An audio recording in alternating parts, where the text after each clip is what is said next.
नमस्कार।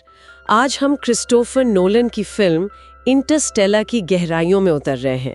ये सिर्फ एक साइंस फिक्शन फिल्म नहीं है, बल्कि कूपर नाम के एक पिता की कहानी है। हाँ बिल्कुल, उसका अपनी बेटी के लिए जो प्यार है, जो जिद है, वो कैसे समय और स्पेस को भी चुनौती देता है। सही कहा। तो चलिए इसी सफर को थोड़ा और करीब से देखते हैं, इसके विज्ञान और इसके जज्बातों को समझते हैं। तो कहानी, जैसा आपने कहा, भविष्य की पृथ्वी पर है।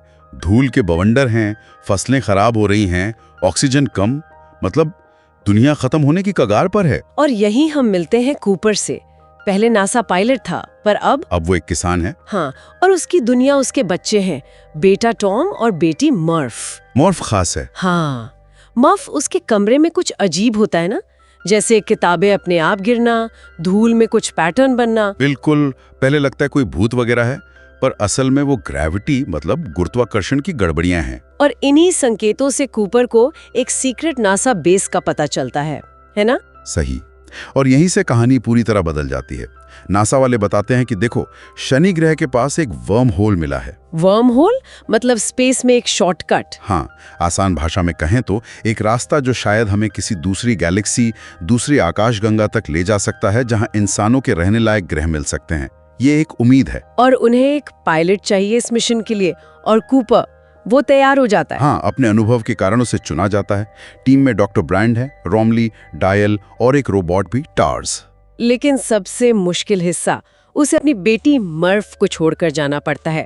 वो वादा करता है कि लौटेगा। और ये वादा, यही फिल्म की भावनात्मक रीढ़ है। एक पिता का अपनी बेटी को बचाने के लिए उसे छोड़ जाना बहुत पावरफुल है ये। तो टीम निकल पड़ती है, वर्म होल से गुजरते हैं। दूसरी तरफ 3 ग्रहों की संभावना है। पहला है मिलर का ग्रह, और ये एक बहुत बड़े ब्लैक होल गारगेंचुआ के पास है। ओहो, ब्लैक होल के पास, मतलब खतरा और समय का खेल। यहाँ टाइम डायलेशन होता है, मतलब गारगेंचुआ की जबरदस्त ग्रेविटी की वजह से वहाँ समय बहुत धीरे बीतता है। कितना धीरे? इतना कि वहाँ बिताया गया सिर्फ 1 घंटा पृथ्वी के 7 साल के बराबर होता है। 7 साल? बाप रे। हाँ, तो वो लोग कुछ जरूरी काम के लिए नीचे उतरते हैं, थोड़ी देर लगती है, एक हादसा भी होता है। और जब वो वापस आते हैं अपने स्पेसशिप पर, तब तक पृथ्वी पर 23 साल बीत चुके होते हैं। रोमली, जो शिप पर ही रुका था, बूढ़ा हो चुका है। ये तो भयानक है। कूपर के लिए तो सोचो, उसकी बेटी मर्फ अब उससे बड़ी हो चुकी होगी। बिल्कुल, उसे एहसास होता है कि उसने कितना कुछ खो दिया। समय सचमुच उसका दुश्मन बन गया है। इसके बाद वो जाते हैं दूसरे ग्रह पे, डॉक्टर मान के ग्रह पे। हाँ, डॉक्टर मान को एक हीरो समझा जा रहा था कि उसने रहने लायक ग्रह ढूंढ लिया है, पर वो धोखेबाज निकलता है। बिल्कुल, उसने डेटा गलत भेजा था ताकि कोई उसे बचाने आए।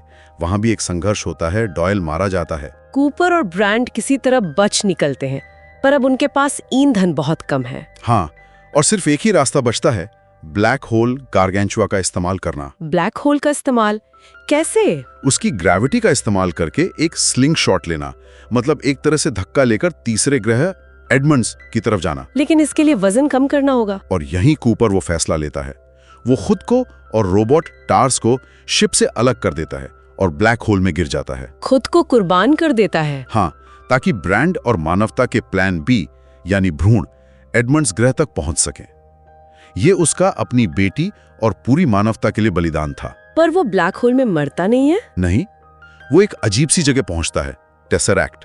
ये एक 5वें आयाम की जगह है, जिसे शायद भविष्य के इंसानों ने ही बनाया है। 5वां आयाम मतलब एक ऐसी जगह जहां समय एक फिजिकल चीज बन जाता है, जिसे देखा जा सकता है, जिससे इंटरैक्ट किया जा सकता है। कमाल है।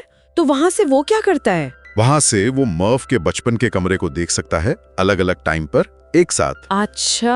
और उसे समझ आता है क्या? कि मर्फ के कमरे का भूत वो खुद ही था। अच्छा, वो खुद था। हाँ, वो भविष्य से टेसरैक्ट के अंदर से ग्रेविटी वेव्स यानी गुरुत्वाकर्षण तरंगों का इस्तेमाल करके अतीत में अपनी बेटी को संदेश भेज रहा था। वही किताबें गिराना, वो धूल के पैटर्न। बिल्कुल।